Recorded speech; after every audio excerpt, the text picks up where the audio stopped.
Hello, this is Muhammad Ali, and this is CASC 110, Quiz 7. Question 1.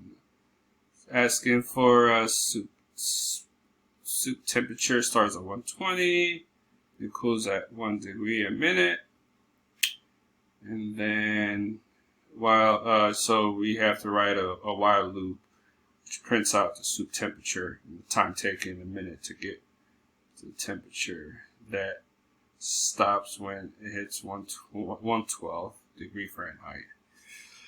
Okay, so basically here I set the temp to 120 and the time to 0. This is the print, the table of the temperature and the time.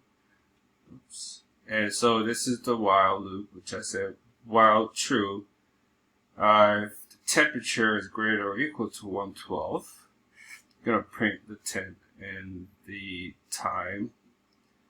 Right before we get to the temp, subtracting 1 from the temp, and then adding 1 to the time. After that gets done, else break, so that just stops it from continuing. So I will go ahead and run this. And as you see, this is the temperature, Fahrenheit 120 all the way to 112. And the time starts 0 to 8. Cool. Alright, thank you so much.